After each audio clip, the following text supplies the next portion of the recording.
I figured out how to record on my own. Great.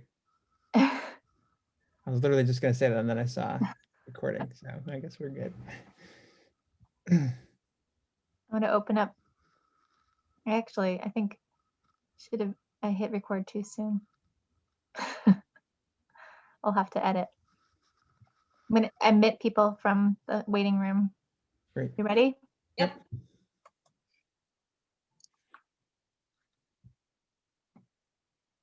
Matt, you'll let me know when to share? Yes, I will, yep.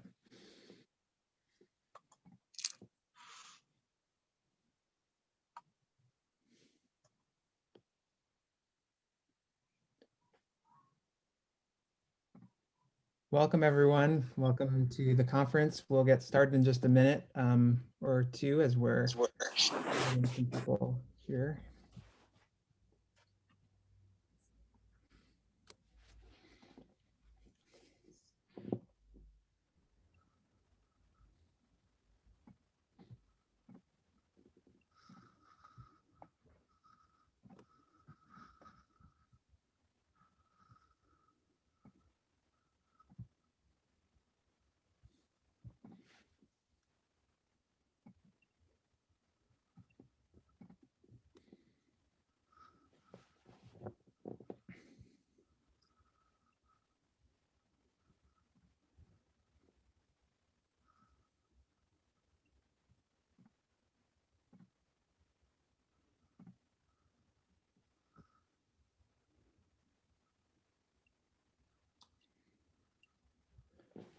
All right, well, welcome everyone. Welcome to Conference on Social and Ecological Infrastructure for Recidivism Reduction. Welcome especially to those who are joining us here for the first time, but also warm welcome, of course, to those who've been with us through all of the sessions.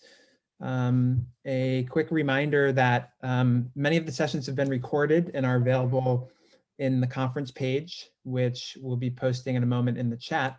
And also on the conference page, you can find the information about more detailed bios about the presenters and the descriptions of the presentations. So you can check that out. And also a reminder that this is the second to last week of the conference. So next week we'll be wrapping up with two engaging workshops about different aspects of this work. One on designing food programs in specific prisons, and then one on kind of the next steps and on kind of sharing some of the things we've learned with each other in the conference and some next steps after the conference. So please do feel free to join us for that next week as well. But right now and today, we're really thrilled to have a series of two presentations this afternoon over the next 2 hours or so. So between now and around the next hour until 4 p.m. Eastern time, we'll have the first presentation. And then we'll take about a 15-minute break and have a second hour of presentation. And we're starting off today with Julie Stevens, who's Associate Professor in the Department of Landscape Architecture at Iowa State University, and Barb Taves, who's Associate Professor in Criminal Justice at University of Washington, Tacoma. And they'll be presenting on strengthening protective factors through design and use of therapeutic landscapes in prisons. So warm welcome and thanks for joining us. We're excited to be here and excited to share what we've been up to, but also hear from you as well. So we'll have some interactive aspects of this presentation as well. Barb, do you want to start? Yeah, so I'm Barb. To get started, we just want to acknowledge whose land our universities are on, and I'm at University of Washington, Tacoma, and we sit on the traditional homelands of the Coast Salish people, and more specifically on the Puyallup tribe. And University of Washington, Tacoma really would not be able to grow and develop and even be an institution if it wasn't for the Puyallup land that we are sitting on. So want to recognize their use of their land and acknowledge that. And likewise, Iowa State University is also on ancestral Native American land. We are on the land of the Iowa Nation, which was obtained from the Meskwaki and Sauk tribes. So I'm Julie Stevens, and this is Barb Taves, and our esteemed colleague Amy Wagenfeld was not able to be here today, but she's been a critical part of this thinking that we've been doing. So we're going to take a little step back and kind of look at a little bit of what we've done here. But before we do that, we'd love to know who is in the audience. So I can probably try and pull up the chat here. I can't see it right now, but if you wouldn't mind just popping into the chat who you are. Are you a prison administrator? Are you a program support person, or are you managing a program in a prison or a correctional facility? Are you academic? We'd love to see who you are. Can you guys see my chat in the middle of my screen? Mm-mm. Okay, good. So I can leave that there so I can kind of watch that a little bit throughout. We'll just give you a minute to tell us who you are.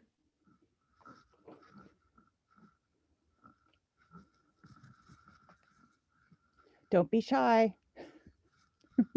We're both, academics, and we know about wait time. We can wait. Oh yeah, we can sit in silence for a long time. Excellent. Oh, great. Sprout by Design. Why didn't I create something by that name? That's so awesome. Oh, very cool. Wow, From Bastoy. Boystoy, awesome. Great. Fellow academic.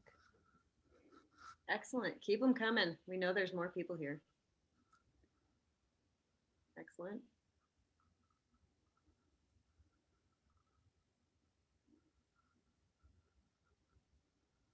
Oh, cool. Let us grow. That's awesome. Cool. So we have a Cool. good mix of people. Yeah, we definitely have a great mix. Thank you, thank you, thank you. Yeah, keep them coming. And while you're doing that, I just want to, just for a minute, let's just imagine a landscape with outdoor classrooms and seat walls with native stone, prairie plants, an aspen grove and lawn mounds, places for restoration, therapy gardens or healing gardens that bloom throughout the year with great views of the long landscape, a garden for children and their mothers, vegetable gardens throughout. All of these images are from the gardens that we've built at the Iowa Correctional Institution through a collaboration between Iowa State University and the College of Design, where I'm at now. And Julie, excuse me. Yep. Were you flipping through the slides as you were Yes. talking? It's not showing on the screen. Oh, you've got to be kidding. Sharing is paused. Hold on. I wonder why. Okay, let's try this again.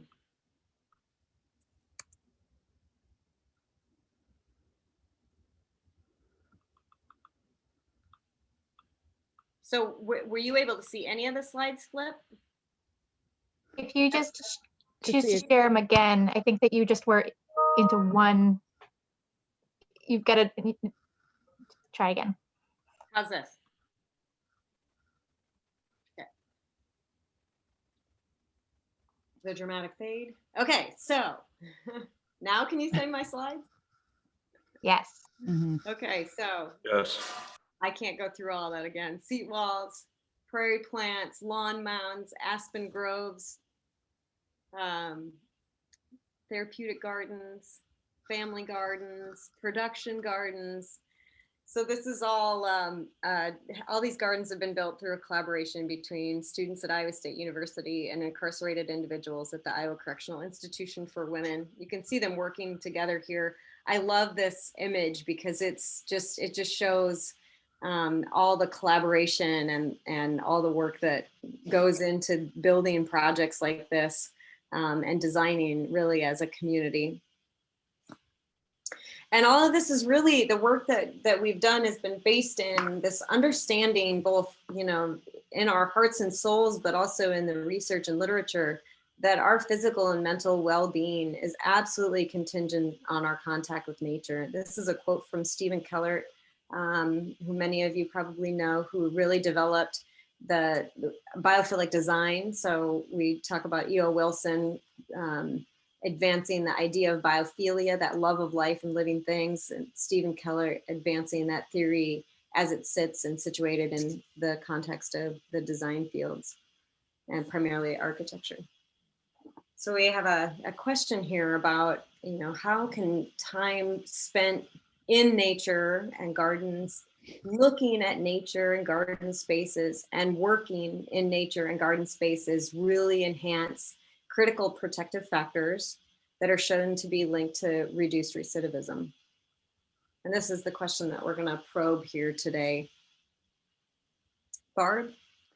So, yeah, so I'm sure many of you, if you've been doing gardening and nature-oriented work in prison, have had to work at justifying the type of work that you're doing with correctional administrators or facility administrators. And it really got us thinking about how to link this landscape work, this nature work, with protective factors and ways in which the Department of Corrections in Iowa was thinking about what kind of programs were going to come into the prison.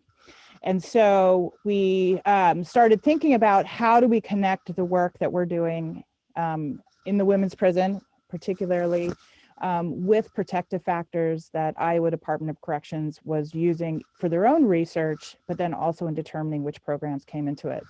And so we have really truly just an exploration of things that we've been thinking about and how we've been matching some of the research we've been doing with the Iowa work at the women's prison with the idea of protected factors. And Julie, yeah. And what we're going to do today is we're going to kind of give you an introduction to the frames in which we're thinking about protective factors, because we come at it through a trauma lens, but then also bringing in and recognizing some of the protective factors that are being articulated within the correctional and criminal justice context. Give you an orientation to that, look at our research and how it connects with those protective factors, and then also have some time together to look at some of the protective factors that our work doesn't particularly address, but see how we can think about those in the context of your work.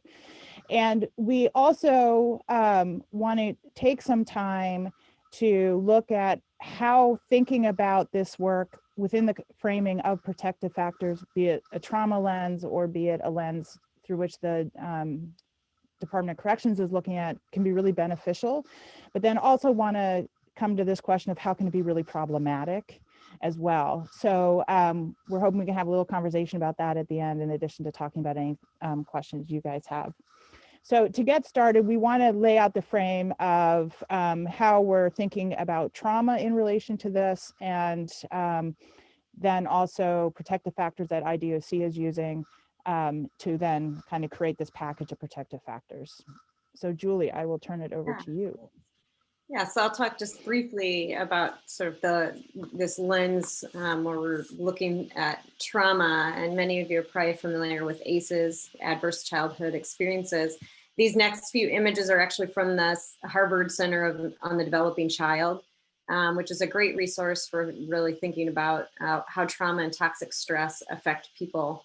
It probably goes without saying, but I'll just to reiterate, certainly people who are incarcerated have high levels of toxic stress and trauma that they've experienced. And so we look a little bit at the ACEs study. Now it's not advancing. There we go. Did that go? And one thing that I want to point out here is this is a newer graphic from the Center on the Developing Child, where they actually finally have called out nature as a means for healing and coping through the difficulties of experiencing toxic stress and trauma.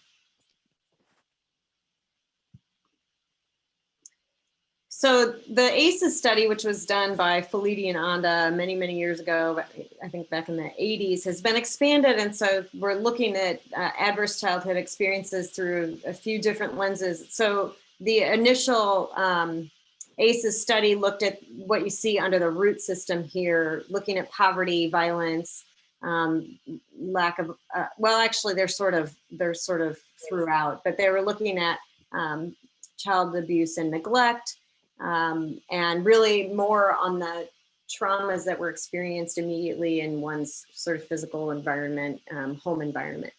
And so then the pair of ACEs starts to takes it a step further and looks at what's happening in communities in terms of community violence, poor housing quality, poor environmental conditions, lack of access to food or jobs. And then Barb, I'll pass it to you to talk about the STAR program. I cannot hear you.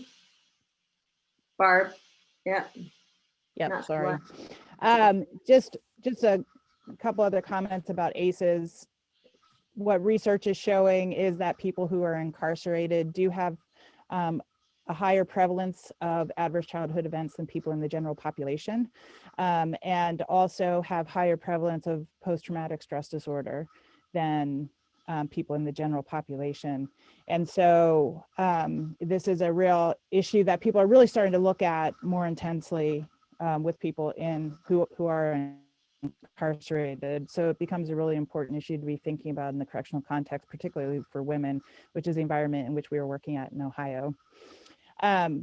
What also trauma study is really showing is that when one experiences trauma, so has these adverse childhood events, and it's not addressed or transformed or healed, however you want to think about it, people can get into these cycles where the first cycle is that experience of victimization or acting in is one way of thinking about it, where depressive responses to trauma, substance abuse, even being a workaholic, those sorts of things become examples of acting in. And basically what you're doing in that context is turning the traumatic energy that you haven't been able to deal with into yourself, and you turn it in on yourself. Another cycle that people can get into is that of being more aggressive, and that idea of acting out. And this side of the cycle becomes particularly important when we're thinking about people who have offended in a way that leads them to conviction and incarceration. And so that's where we can start seeing people become aggressive towards other people. They bully, they assault other people, and they take that traumatic energy and put it out onto other people. And so a lot of the thing of acting out is criminalized. So that's something that is going to get people into the system. And some of the forms of acting in are also criminalized, such as substance abuse. Prostitution would also be an example, or risky sexual behavior becomes an example of acting in. So experiences with trauma start having these real direct links to the criminal justice system, then can get people caught in it, and then caught into incarceration if they're convicted, and then given a sentence of incarceration. So we can look at how what's happened for people who are incarcerated, that we can kind of start seeing possibly that they've experienced trauma, and it's experiencing this acting in, acting out kind of cycle, where either harming themselves and or harming other people. So Julie, if you can go to the next slide. Yep. Trauma becomes, helpful in the next step, in that we are thinking then about how do you transform trauma, how do you heal from it, transcend it, whatever language you want to use.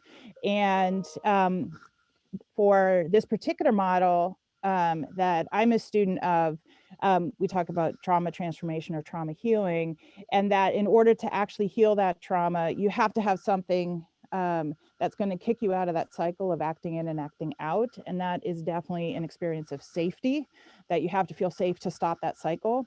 And then to get onto a path of some kind where you acknowledge what's happened to you, you're in a position where you can grieve it, you can acknowledge it, you can think through it. And then process then as well of reconnecting, and that is being part of healthy and safe communities, being able to actually have someone be accountable for what they've done to you, or if you've harmed someone else in the course of your acting in, acting out, then you're able to take accountability to them. And just generally this idea of acknowledging storytelling and then accountability, which gets people on a healing path.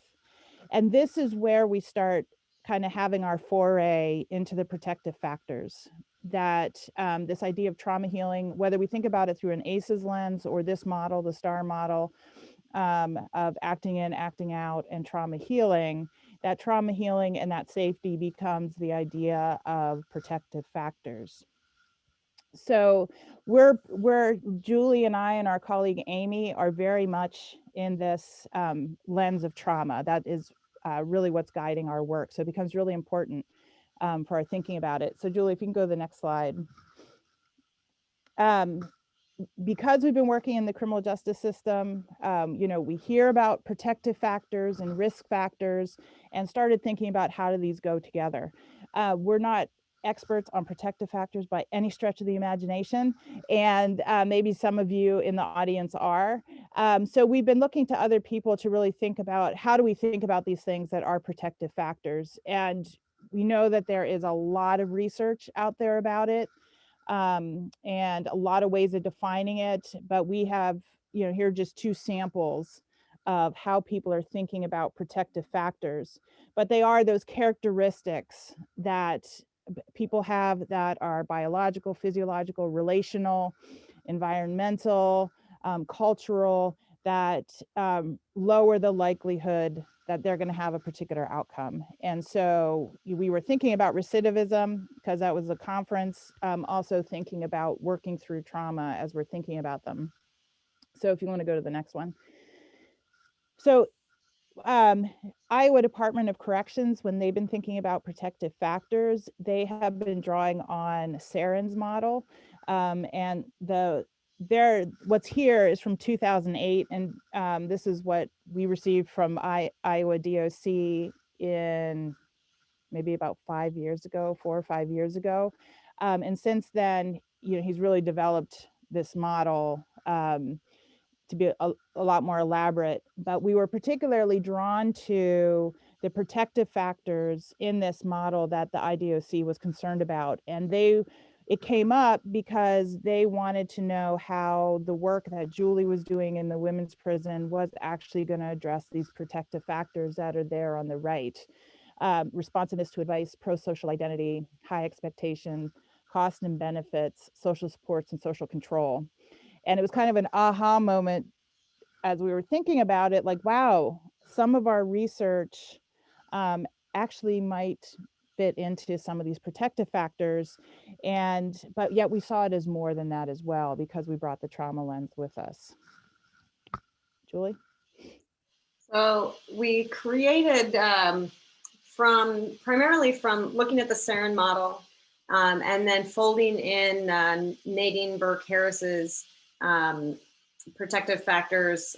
She's got 5 protective factors that she considers to be critical for, or buffers. I think she refers to them more as buffers for overcoming and healing from adverse childhood experiences primarily. And those are really blurry on the screen. I'm not sure why, but those are, so what we've done is we sort of cross-pollinated these and really teased out what we thought was probably most applicable to the work that we're doing in the outdoor environment and the physical environment in general. And so we've pulled out these 9: sleep, exercise, nutrition, mindfulness, mental health, healthy relationships, employment, training, and own income, stable, accommodating living situations, and cognition. And we'll talk a little bit here about how we're thinking about these, how the research studies that we've already done with the projects that have been completed at the Iowa Correctional Institution for Women are already sort of supporting some of these protective factors or buffering or enhancing them. And then we have 3 of these. I'll forward here. We've identified 6 that we feel are already being addressed based on our findings, and 3 that we're not really seeing.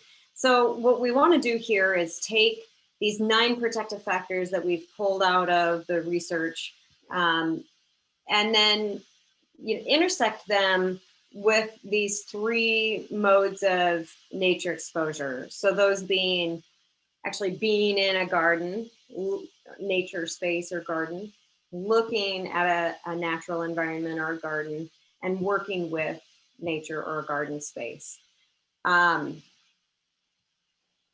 So when we think about, protective factors and the research that we've done, we have 2 studies that are published and one that's not published yet, but also we're pulling those findings in here. Barb, do you want to talk about this, or do you want me to continue? No, I can. So we have 3 areas that we've already done research on at the women's prison. We have research on what's called the multi-purpose outdoor classroom, which is, correct me if I'm wrong, Julie, an acre wide. It's a full acre. A full acre that would have been just a grassy lawn prior to Julie getting her hands on it. And the students and the women who are incarcerated there, where there's the Aspen Trail. You saw some of the pictures earlier. There is a prairie garden space. There are these kind of like walled in nooks. There's some amphitheater like seating, really a gorgeous space to be hanging out. Then there is also a visiting garden that is just off the visiting room, where the families and their children and the women who are incarcerated there can go out during their visits. That was also designed and constructed by women who are incarcerated there and Julie's students. And then in the mental health unit, there is a healing garden outside the unit. And as that was being designed and constructed, we did a planting party inside the mental health unit and did a study then about the impacts of the planting party on the women who participated in it. So we have 3 bits of research from those 3 environments or activities at the prison. And so when we looked at the outcomes from those particular studies, you can see here that, I'm sorry, I'm just making my screen bigger here, that there were a good number of results that connect to that protective factor of mindfulness, particularly in the multi-purpose outdoor classroom.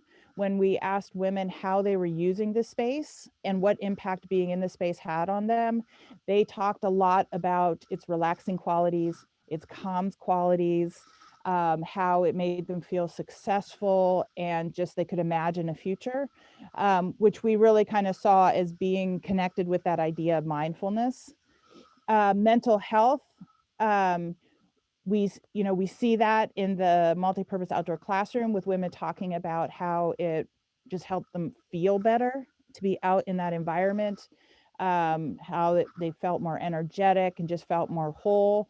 But then with even the planting party, our results showed that after the party, they were happier and calmer and more peaceful after the party than they were beforehand, and just generally improved their mood and contributed to a sense of belonging. With that study, we had a very simple quantitative scale as well as interviews afterwards. And we also, with the visiting garden, it really helped them feel like they were somewhere other than prison, which we also connected with mental health.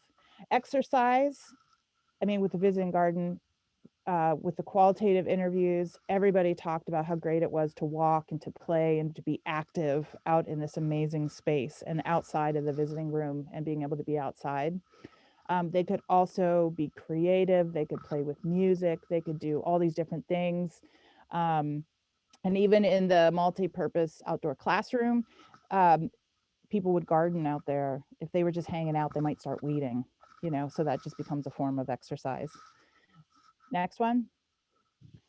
We then also with healthy relationships. A lot came out with healthy relationships, especially in the visiting garden, and then also the planting party. With the planting party, we saw people being able to help each other in a way that they said they didn't help before. They learned about what it was like to be working with someone who was struggling with mental health.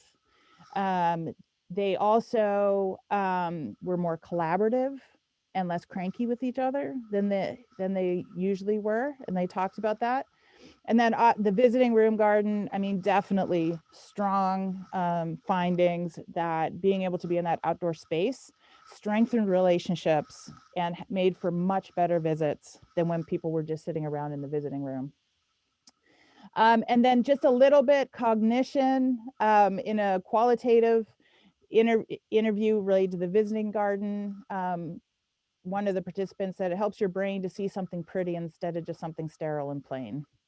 So, you know, when we think about attention restoration theory, that really connects with that, and about how looking at nature can actually be doing things with our brain. And then very clearly with the planting party, the women who participated in the interviews talked a lot about the skills that they gained in just the simple 1 hour planting party, in how to care for plants for one, and then also how to work with people who had mental health issues that they were working through. And again, this was just a 1 hour party of planting some succulents and some trees for on the unit. So we could see that we maybe could start making some arguments that research was showing that this connected with some protective factors. Julie, if you go to the next slide. Yeah, I was just going to jump in here though and say, you know, I'm a landscape architect. I also have a horticulture background. And so when I think back about how we kind of started on this journey, and, you know, my students and I went into this facility not really knowing anything about prisons, or how this was going to work or how it might take off. And so, you know, the design process was really exciting. It was really motivating for me and for the students to be in this facility and learning from people who were living there. And then I met Barb and Amy, and I think back now to just how our transdisciplinary approach to this really made it sing, because we did this planting party, and I still remember watching a couple of women who were transplanting a big ficus tree into a pot, and they couldn't figure out how to move it. And so they sort of deliberated for a second, and then they came up with this really clever way, and they did this together. And I thought, oh, that's really nice. And I remember Amy saying, you know, these are behaviors that are indicating that there's, the ability to help and to be helped. And then Barb took it the next step and started thinking about, you know, how this tied into the protective factors that we had just learned about from the DOC. And it was just this, much more holistic look at the work that we were really doing here.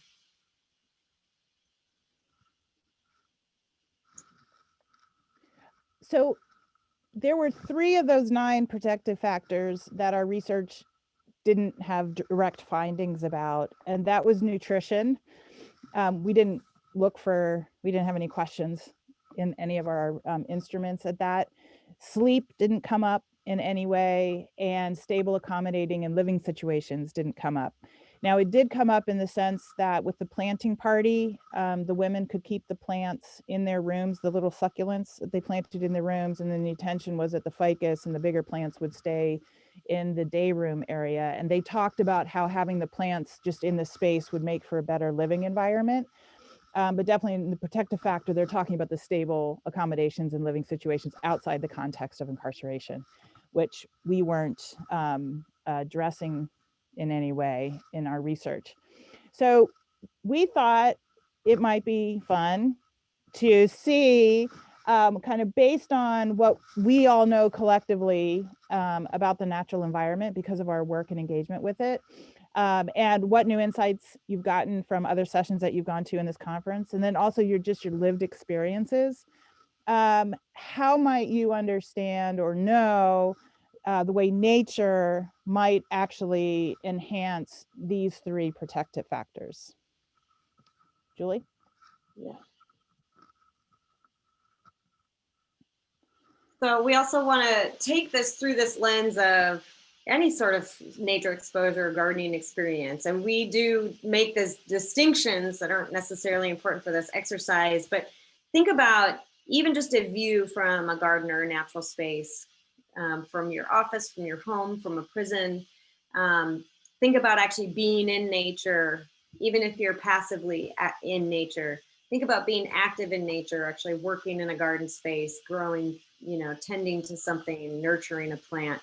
And then we're gonna sort of kind of crisscross this with these three things that we're missing here, which is the nutrition piece, sleep, and these stable, accommodating living situations. So what we'd like to ask you to do is to participate here with us today. You're welcome to unmute and just talk to us. You're welcome to put your thoughts into the chat. We have a few more things to talk about and prompts, but we want to take a few minutes and just spend a little time on this. And maybe just think about how we might consider some of these aspects that didn't come up directly in the research findings that we had. I put some, examples in here. But again, Barb and I are academics, so we can wait for some good responses. Hi, I don't know if I'm unmuted. Is this working? Yeah, totally. I'm on my phone. Sorry, I can't be there on video. I'm on a garden program in Atlanta that's at a transitional center, and I was thinking about the stable housing piece, and I'm not sure if I totally understood that protective factor. Is it talking about like people's access to stable housing? Is that what that protective factor is pointing to? Yeah. Stable in the context of you have it and you can be in it for a long period of time, as well as more broadly, the relationships you have within it are healthy and constructive and good. Yeah. That it's a physically safe place, all that. Yeah. I was thinking about it because the folks that I work with, the women that I work with, they talk a lot about their opening consciousness about their surrounding environment when they come into the garden program and start seeing and just start paying attention and like building their awareness around what's growing around them. I mean, there's a lot of trees growing on the property that we don't even really manage in the garden itself. And I think we're slowly kind of learning to tend and care for the holly trees that are in these like dead zones and all these privet plants that are just this hedge. But I think as they learn to see and kind of open up their minds and just recognize like that there's so much life around them and see the kind of migratory birds and bugs and butterflies and pollinators that come through, it's amazing their sense of place. And I think it's a tension for them because I think a lot of them are like so ready to get out and ready to be rid of that place. But I think they're also so delighted in kind of understanding where they are. And I think the other piece of it is because I work with folks who are going home, I think they're that much more interested and excited to grow things where they are. And I think there's like a kind of level of rootedness and growth and kind of interest in being planted somewhere that I think may speak to that factor a little bit. Yeah, that's great. Awesome. And that gets that idea of a sense of place and rootedness. It's a little bunny trail off of it, but I remember one woman in the interview with the planting party talked about how the digging in the dirt and just getting her hands in there and all that reminded her of being on, I think it was like her grandmother's farm or something like that, and took her back to a place and a relationship that was actually really healthy for her and really good for her. So yeah, that's great. Julie, are you able to record these in there?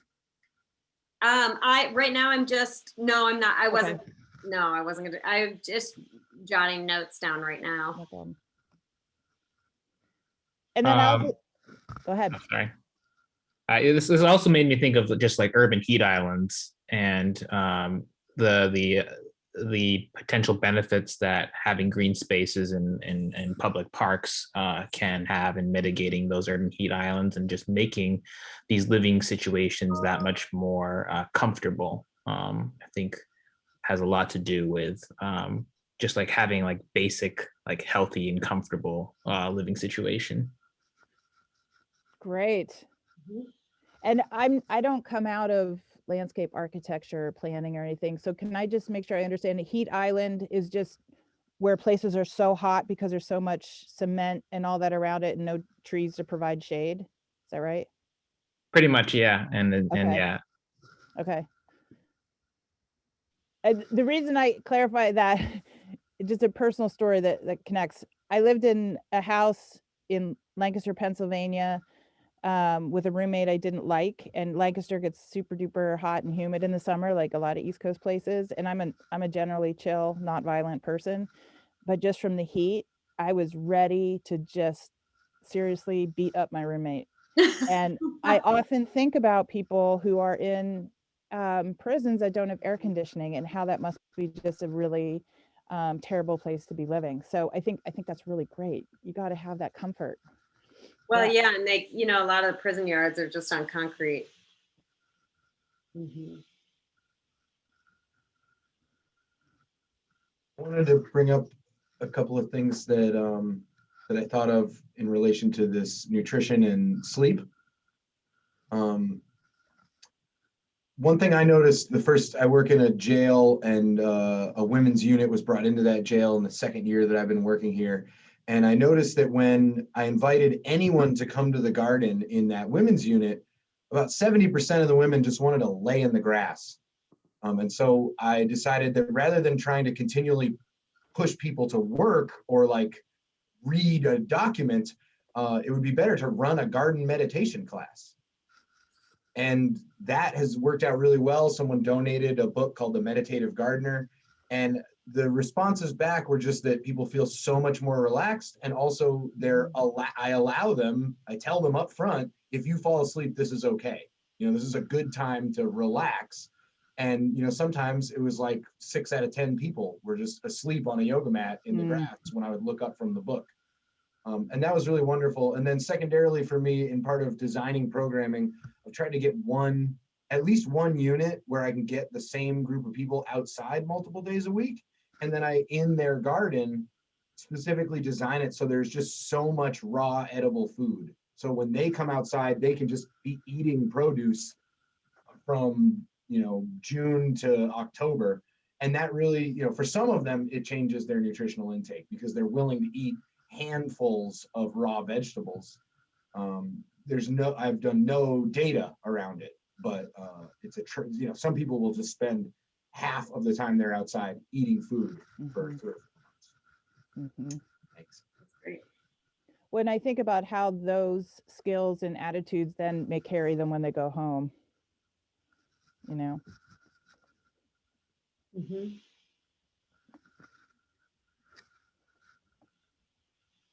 I find myself, can anyone hear me? I just want to make Mhm. sure. Yeah, okay, awesome.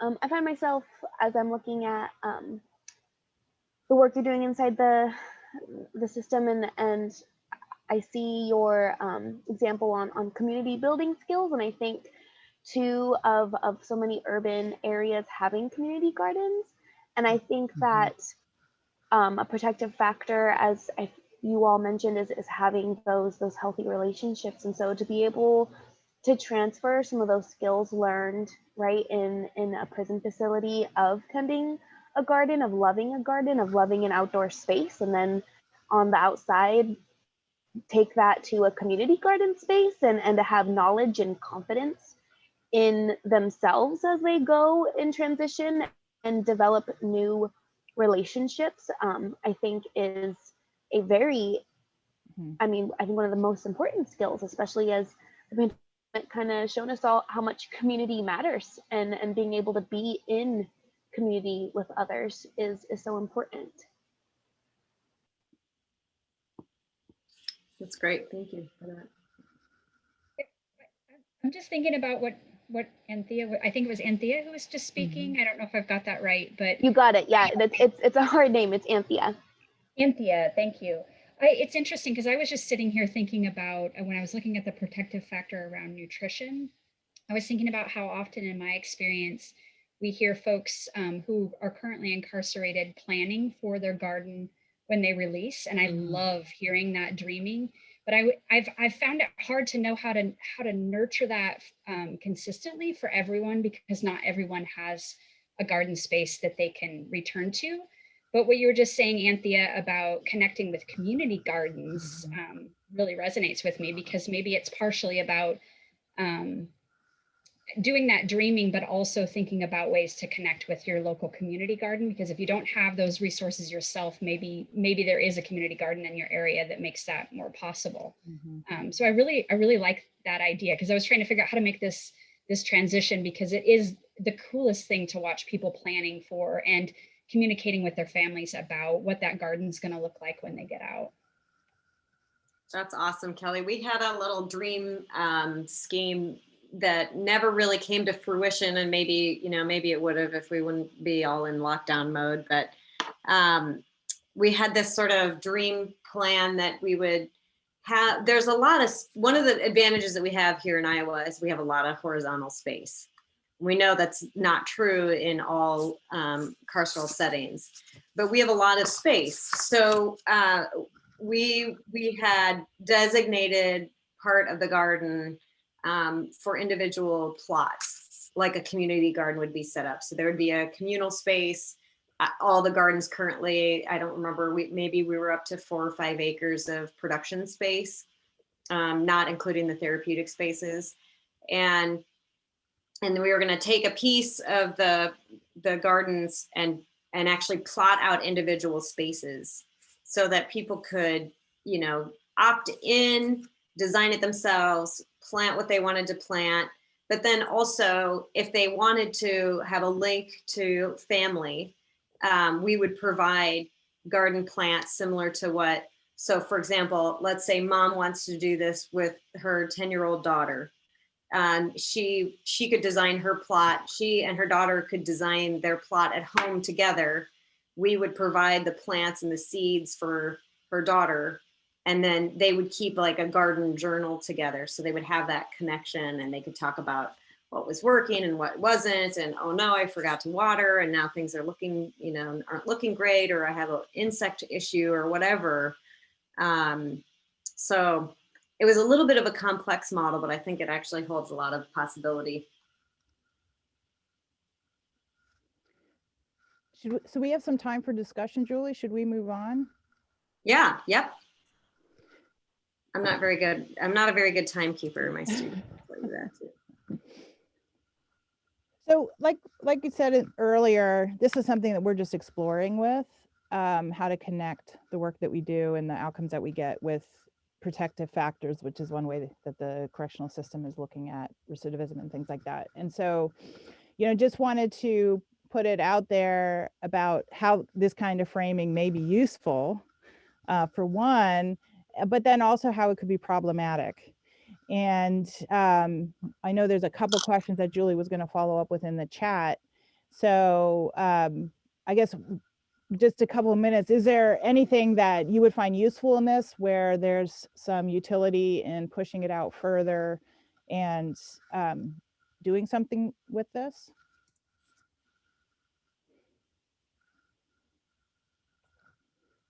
So we welcome any thoughts that you have. You're welcome to type into the chat or just unmute and share your thoughts about what we've presented here, and if you think this might be useful in your own work, or any thoughts you have. Hello, this is Jay Farbstein. Can you hear me? Yep. Hi, Jay. Hi. I'm a big fan of your work. I hope you know that. And just for context, I am both a planner of detention and correctional facilities and also a researcher. And I've had some opportunity to work in this area. I'm also an avid gardener who has the great luxury of living in nature. So I have a personal appreciation for all the things you're talking about as well. But what I wanted to just say is, I think like in the work that I do and in convincing the people who run and manage and are responsible for jails, especially jails, but I don't do much work in prisons lately, but even in jails, and even though they're shorter stay, I think there is a lot of not only the kind of ACEs trauma that people have experienced, but just the trauma of being arrested and incarcerated and being in a place where you essentially lose agency and you're in a hard environment separated from nature. I'm a big advocate of trying to incorporate gardens, like perhaps rooftop or terrace gardens in these facilities. And it would be very helpful to me in convincing otherwise skeptical administrators and who'd have no idea how to manage these things or provide the appropriate programs that would complement them and make use of them. I think more research on the impact both of behavior and even health outcomes, mental health outcomes, while incarcerated, and if you were able to look at impacts on recidivism, presumably the benefits of exposure to these gardens and garden programs on reducing recidivism, it would be helpful to me. So that's my little pitch. So thank you. Thanks, Jay.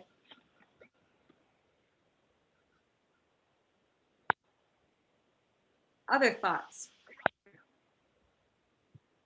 This is Shay. Hi, everyone.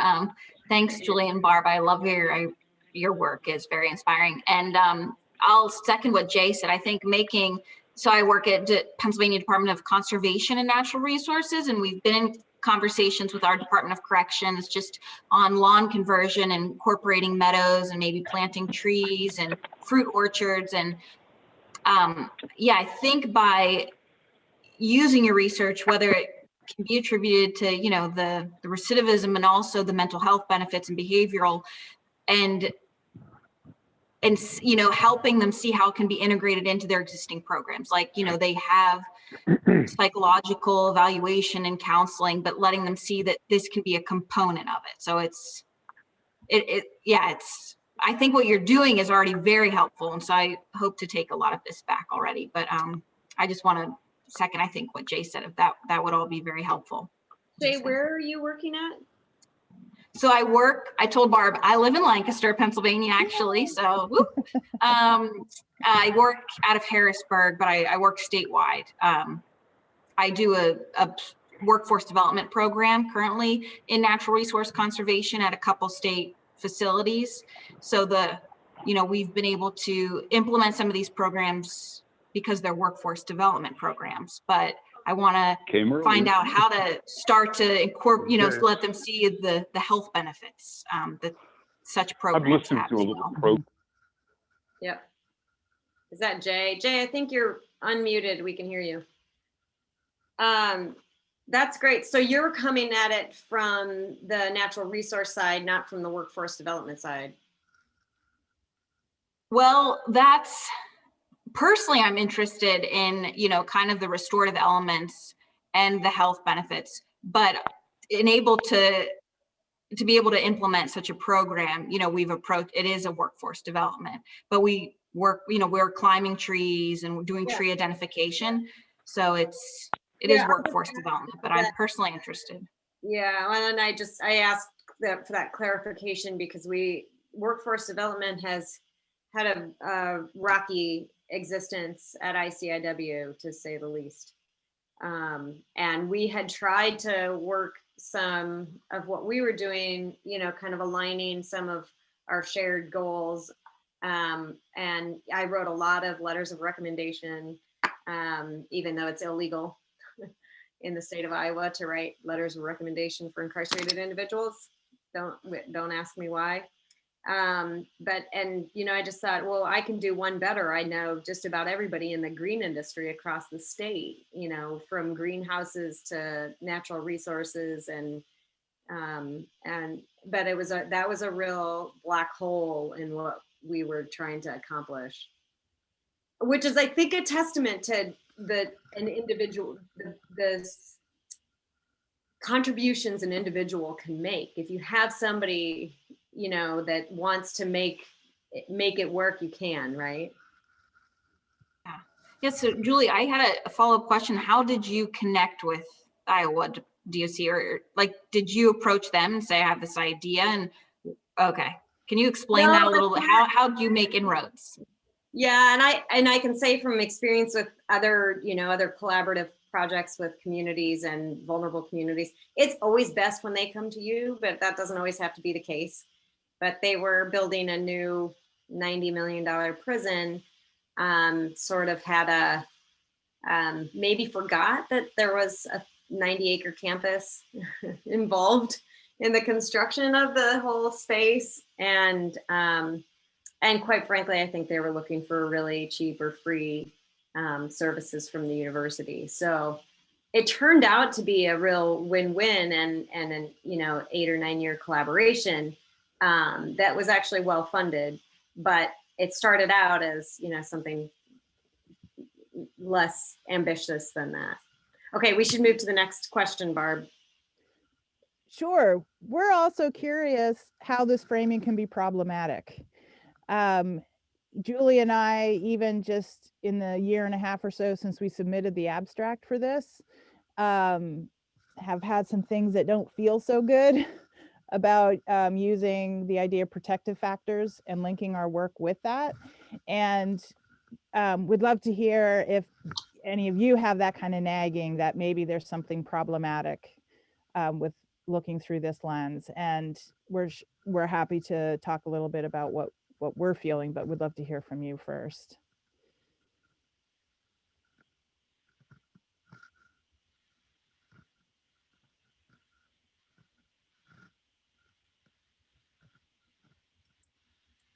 Maybe it's just us, Julie. It might just be us. No, actually not. Actually not. Hi, my name is Danny. I'm in Ohio. I am gardening with women in community corrections. You are my goddesses. I read your 2 articles. I was very inspired by your work. I feel conflicted because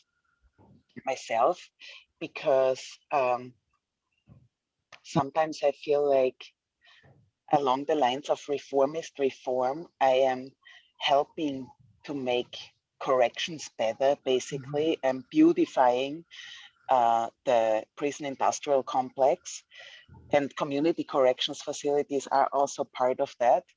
And I feel conflicted about it, but then incarcerated individuals tell me that abolition is great as a vision, but that people are incarcerated now. And as your work also shows, it improves the conditions of incarcerated situations, and it improves the access to fresh food in facilities, as we have heard. I have no answer for you. I'm just telling you, I feel also really conflicted about my role as a researcher or activist scholar in these settings. On the other hand, though, on a more positive note, I want to say I find the beauty in your work is that you are, or in many people's works that are coming together here, that correctional facilities are being opened, not that we are getting air into these hermetic environments. As you are bringing students in there, you're talking about the visitation garden, how there can be more exchange. And that's also bringing, it brings attention and external people who would maybe not be interested in carceral hardships, brings external views into these hidden environments. Yeah, I think that's one of the core things that, you know, the beautifying the environment, making it nicer as opposed to abolishing it, I know becomes a real core thing. And the events of the last year and a half have really kind of brought that for the front. I know for myself that I've really been thinking deeply about what does it mean for the research that I'm doing in the environment in prisons? Yeah. I think I'm earning my master's in social work, and something that frequently comes up is like this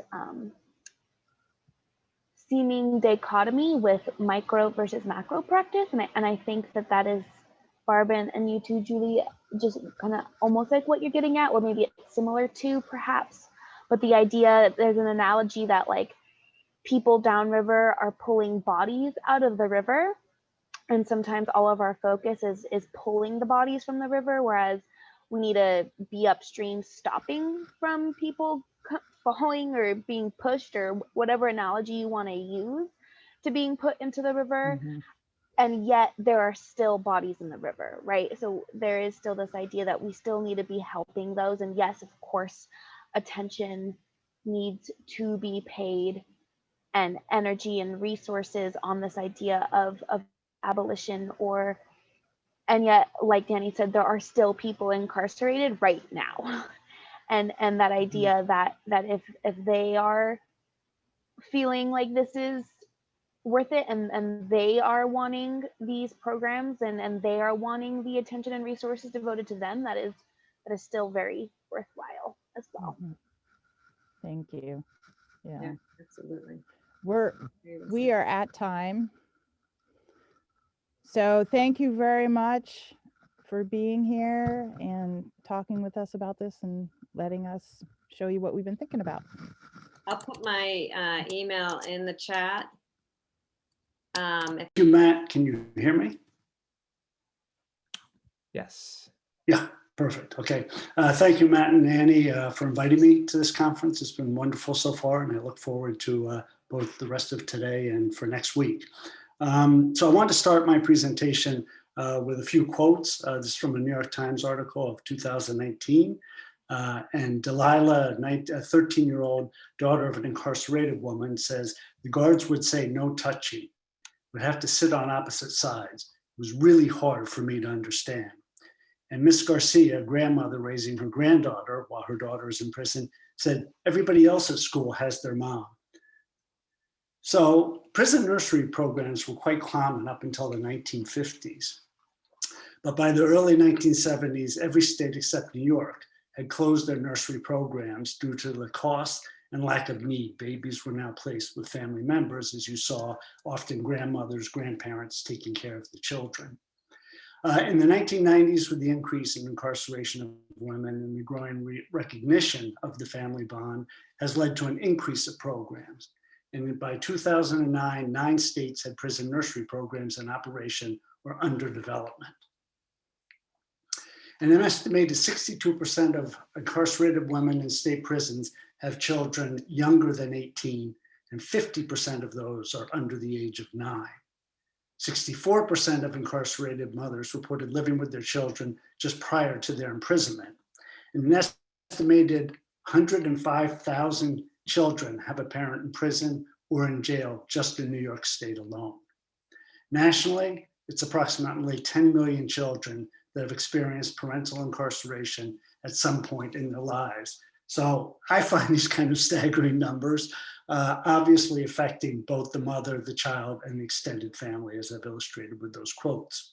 The CDC has characterized parental incarceration as an ACE, what Julie and Barb were just talking about, that in conjunction with other factors may lead to anxiety, depression, low self-esteem, and poor school performance for the child. The American Psychological Society has found that infants who bond securely with their mothers are more self-reliant, have higher self-esteem as toddlers, successful peer relationships as they grow older, and ability to better cope with the life stressors also as they grow older. There's evidence that strong ties to family during incarceration reduces the risk of recidivism. And the New York State Department of Corrections, in a 1992 report, showed that a lower recidivism rate for women who had participated in the nursery program as compared to those in the general population. Of the 82 mothers that have been released from custody for 3+ years, 13.4% returned to custody compared to 25.9% of all women under DOC custody who had returned. So you can see there is a reduction in the return rate of those who participated in these programs. As you've heard throughout this conference, I won't belabor it, but I did want to just mention it. There are many benefits of nature interactions. Increased green space has proved to increase cognitive functioning, particularly important for a developing child, let alone the mother. The presence of nature improves resilience to stressors and adversity, particularly amongst those who experience high levels of stress, which is both the mother and the child. And clearly when they come together, that stress is triggered because of the long absences between getting together. Green outdoor spaces activities reduce ADHD symptoms significantly more than activities in the built outdoor or indoor settings. And the effects of even limited contact with nature for both children and adults can be restorative, increase attention restoration, and can be successful in managing the symptoms of attention deficit disorders, which many of the children suffer from through the triggers and the stressors that they've been experiencing. Contact with nature can also help increase self-discipline, concentration, impulse inhibition, and delayed gratification. So that is just some of them. There's much research. I'm just touching on a few points of the benefits of nature interactions. So prison gardens are relatively recent. Early jails were really public shaming and punishment. People weren't held there very long. It was more humiliation. The penitentiary, of course, was developed around the idea of solitude and solitary confinement. It had work yards, it had wandering yards, but it didn't really have any green spaces of note. During the progressive reform era from the 1890s to 1920s, parole and prohibition was introduced, and the environment did change to a certain degree. As far as I can tell, the oldest of the gardens are probably at Alcatraz Island. And keep in mind that this garden was not intended for the inmates. The inmates did build the garden and work the garden, but this was really for the officers and for entertaining politicians and others who were coming to the island. San Quentin, as early as 1921, had a hospital garden, and I haven't found any evidence that, in fact, the inmates were able to use that as well. It was very much for decorative purposes.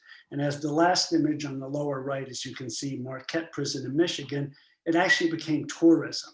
So the gardens were often at the entry to the prison, not inside on the other side of the fences, and were used to show that this was such a nice environment, almost as lip gloss to the public.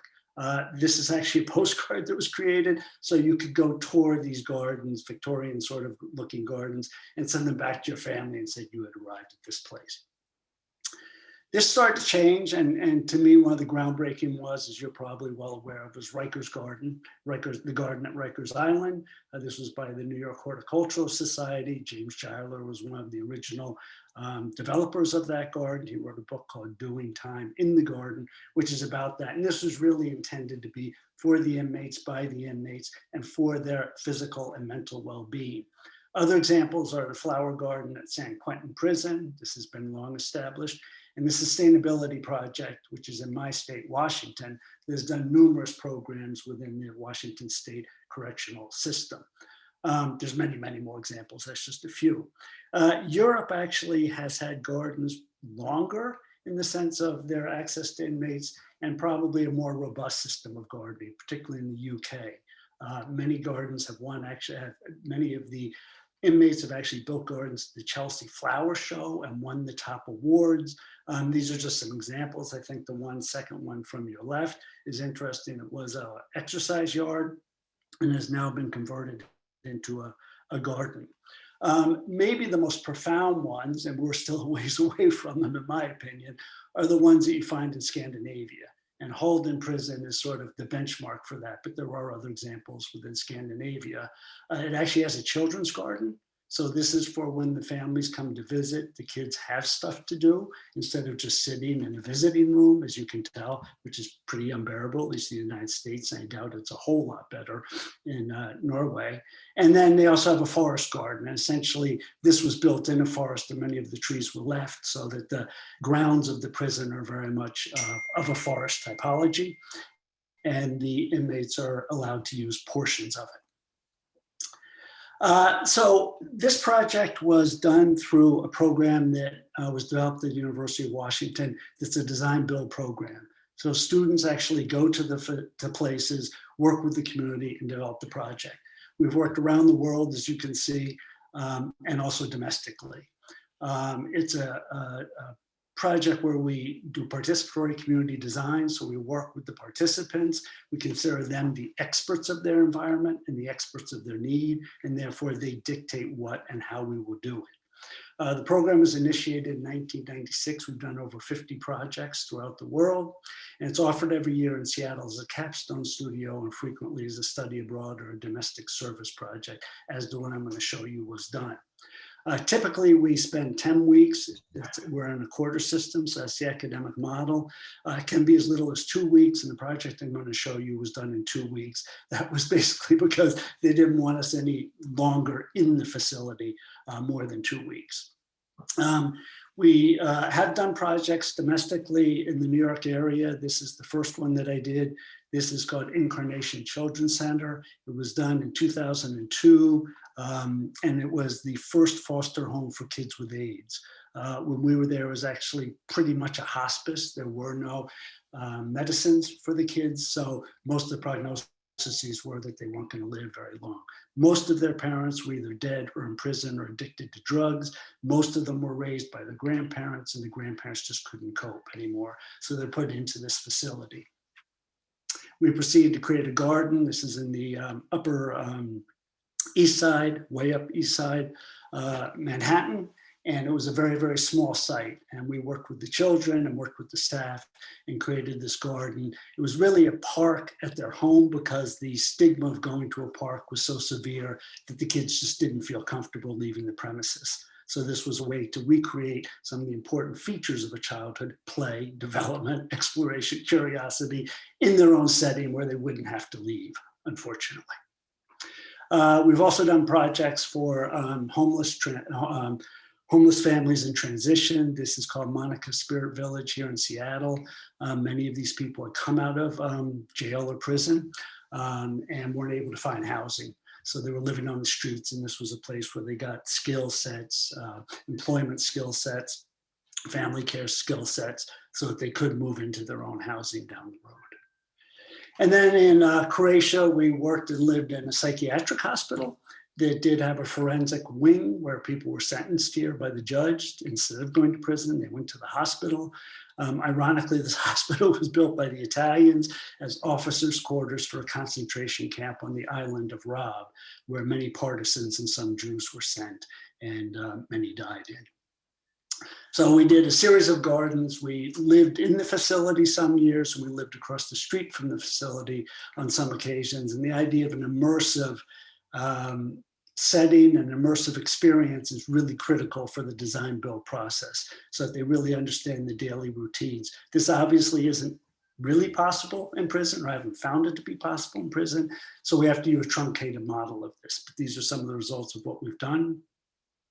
We did a forest bathing walk. We did projects specifically for some of the therapies that they have in the prison, such as the dog therapy, for a visitor setting. We also worked with a dementia unit within the facility. And then we did a cognitive and physical therapy garden, et cetera, et cetera, et cetera. So it was really responding to the therapeutic programs that they had set up, and we could facilitate that, building gardens in the exterior so that the actual users would be out in nature and would have that nature interaction while they were going through the therapy. And the sensory garden, that was the final project that we did in this hospital. So I'm going to talk a little bit about the project that we did in Bedford Hills Correctional Facility. It is a maximum security. It's the only women's maximum security facility in New York State. It's in Bedford Hills, which is about an hour and a half north of Manhattan. The Children's Center was started in 1980. The funding for it comes from the New York State Department of Corrections. For this specific program, I'll just describe it briefly. Children are brought to Bedford Hills facility for summer periods. The periods are usually 2 weeks, and the child stays with a host family in Bedford Hills and then spends the day at the facility with their mother. It's either 5 or 7 days, depending on the program at that particular time. And the children then go home to this I guess, foster family, you could say, or donor family that's providing housing and meals for them. The kids and the families don't pay. This is all subsidized through donors. The program was initiated by Elaine Roulette, who actually just passed away, I think, in the last couple of months, of Catholic Charities out of the Archdiocese of Brooklyn. It is now administered by a program called Our Children, which is also under the Archdiocese. It serves about 100 children per summer, and they play, talk, bond, share, reconnect, cry, do all the things that you would do after a long absence from your loved one. The program also offers parenting, a prenatal center, infant daycare center, and a child advocacy office. So it's also helping mothers become better mothers or becoming mothers, because many of them really didn't have the opportunity before they were sentenced and went to serve their time in Bedford Hills. It is the only correctional facility in New York State with community support to welcome a child into their home for the sole purpose of assisting with the creation or maintaining of a family bond. So when we, this is some of the anecdotal evidence. Bobby Blanchard at the time was the head of the children's program. So you can read them. I don't need to reread them, but it's talking about what the program does for the mothers within the facility. So this is Bedford Hills Prison. This is the entry right here. You can see the main entry, and the visitors room is right here. And this was where we built the project. It's a small courtyard, very close to the entrance. The mother-child program at the time had a visiting playroom right here at the far end of the visiting room, which is right here. So it was quite chaotic. The visiting was going on while the mothers was with the kids would wander out in the visiting room, the mothers would have to grab them. It was quite loud, not terribly conducive to an intimate bonding experience. So this is what we did. The trees were existing. These are linden trees. On the one hand, they provided an immense amount of shade, which was great. On the other hand, if you know anything about lindens, they drop a honeydew. So at times of the year, it got very sticky, and they also attract a lot of bees. But in order to get a tree that big was very difficult or impossible. And basically, it was difficult to plant any trees anywhere in the prison. Bedford Hills Prison is basically denuded of any vegetation. The only vegetation is lawn. And at best, it's a scruffy lawn. So their interaction is either on the other side of the fence where there are some trees, or none at all except for the grass. So we decided to keep them. So the idea was to create a dream garden that would reconnect children with their parents. There is a number of play structures, as you can see, but it's also a place where they can really escape, dream, and have a sense of safety for their interaction for that period of time.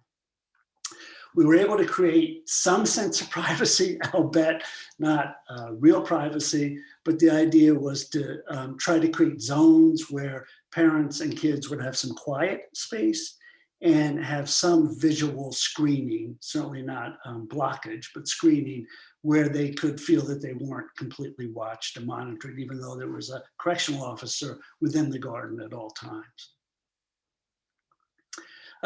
Here you can see looking out, the shade was extremely important. We just heard Barbara talk about Lancaster, Pennsylvania. This is pretty much the same climate, so it gets very, very hot in the summertime.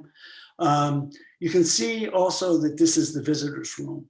So the garden not only functions as a place for the mother and child, but it is also an enormous visual amenity for those in the visiting room, which is also a very stressful situation. There's lots of evidence that shows that just a view of a garden can reduce stress quite significantly. So this was, in lieu of that, also complementing the visitors room, not by intention, but simply because this was the default space.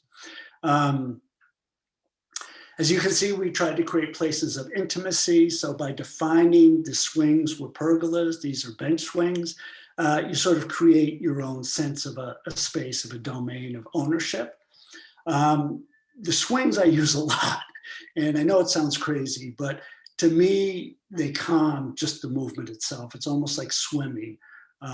It has a calming circadian rhythm that calms both children and parents when anxieties increase, when tensions increase. And in many cases, these are very awkward situations because the children can be quite angry with the parent, feeling that they were abandoned, and the parent can feel quite awkward about seeing the child. So all the common mechanisms we could use, we did try to use within our limited means.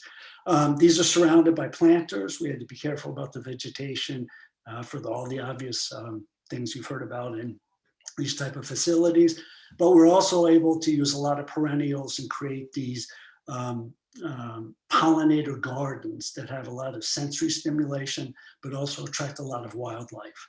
And when I was working with the women, they talked a lot about that, seeing nature, seeing activity in nature, seeing the fertility of nature was extremely important to them. We also created some of them situated in these corners. A lot of the participants have PTSD. And one of the rules of PTSD is to have a secure wall behind. You can see there's a window, but the window is boarded up. So it was defensible space where they didn't feel somebody could come around behind them and attack them or threaten them. So this wing was particularly situated for that purpose. You can see the play elements are integrated into the garden. So the idea was to try to minimize the lawn. There was some lawn left, and we had that great statement in the last lecture about just lying on the lawn and chilling out, and they could do that. And of course, a lot of the kids would crawl on the lawn because they were quite young. Others would sit, and sometimes they would have picnics out there. So we also had play equipment. We didn't personally put the play equipment in. A contractor was hired as part of this project to do that, as well as the benches and the tables. These are trees that we added. These are maple trees. And we tried to use a lot of native species as much as we could. So the basketball court, the play equipment was for the older children, mixed in with the butterfly garden and the social activities such as picnicking. And of course, we had to have visual access. So we tried to balance as much with the vegetation as we could, make it a fertile, verdant environment, but also abiding by the regulations for security for the prison itself. Part of this was to create a familiarity for the kids, the basketball, the play, that things, if they got awkward, they would have a default to go to something that was familiar with them, almost a sort of domestic landscape that they could feel that they had ownership and that they understood, and it wasn't as foreign as being in a prison with razor wire, et cetera, that they had to go through to see their mother.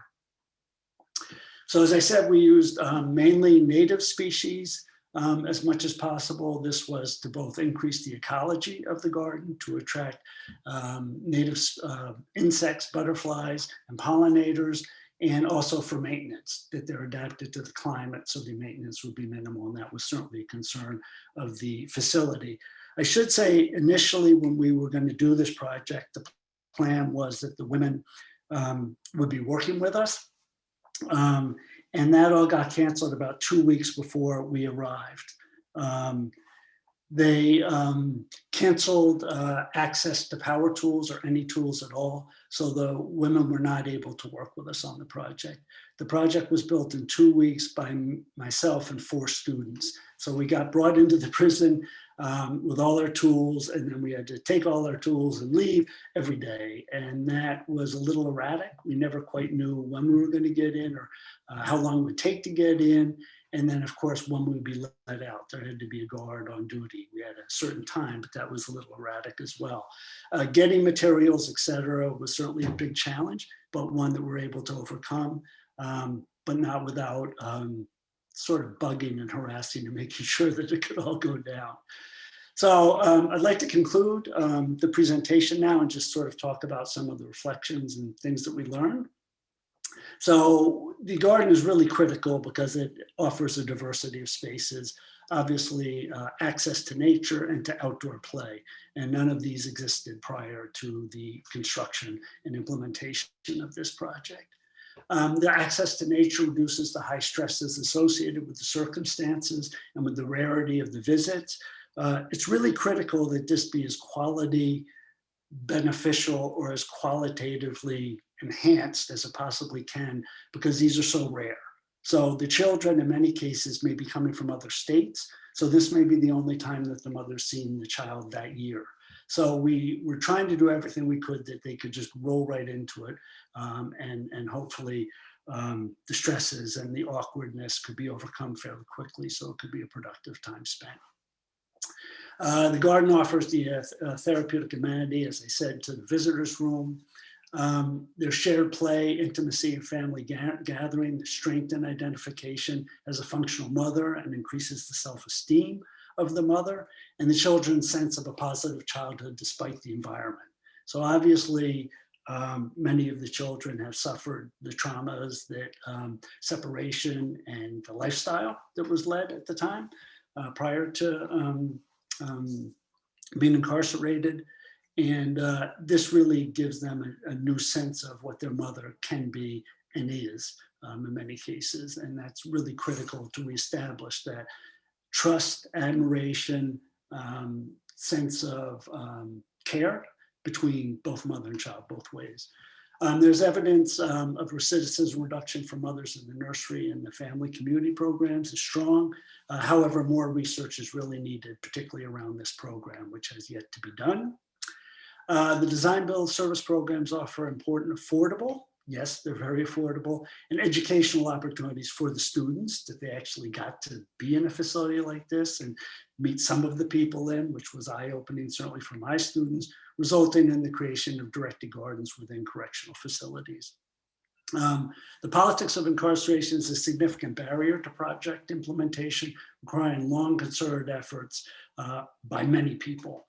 And finally, ensuring inmate participation presents an additional and unpredictable hurdle. As I said, in this case, it just couldn't take place. The project was funded by a donor, and it all came around that we had an amazing superintendent, warden, Elaine, I just spaced out on her last name, Elaine Lord, who is quite well known as a very progressive. And she was there at the time, and a donor wanted to create the garden for a founding director of the mother-child program who was leaving. So everything sort of came together at that particular point, and that was what enabled this project to take place. That's the end of my presentation, and I will pass it on to the next one. And then if you have questions or comments or critiques or whatever it is, we'll be doing that at the end of the next presentation. Great, thanks so much, Daniel. We're just, without any further transition, I'm just going to introduce Tony Hall, who is a garden educator at the Franklin County Jail in Massachusetts. So, Tony, go ahead. Thanks. Hello. I'm going to pull up my PowerPoint here. Y'all see that? Yes, yep. All right, thank you. So my name is Tony. I'll go into a little more about that. I wanted to start my presentation with some centering on where I am. Here's a little sunflower last summer. Here's a map of Massachusetts, and that's where we grow. And I want to acknowledge the land that we grow on. I both live and work on land that's in the Pecumtuck Confederacy or the Pecumtuck Nation. And you can see here that this map shows the section of the state that those indigenous people were farming and using the rivers as resource. And it is because they are no longer here that we are able to do the things we do. So I want to give you an agenda of what I'm going to go through. I'm going to talk a little bit about myself and how I come to this. I'm going to go over 4 plants that inspire, and talk a little bit about plants that we do not grow, some solutions to some of the problems that come up, some additional lessons learned about being a gardener inside of a jail, and then we'll move on to questions. And here on the right side of my screen is this double rainbow over the garden about 13 months ago. And we made some nice planters in the center, and I'll talk about this little polyculture on the left a little later. So here's me in the garden. This is a garden in the medium security section of the jail. This is the same garden a year before and the same garden a year later.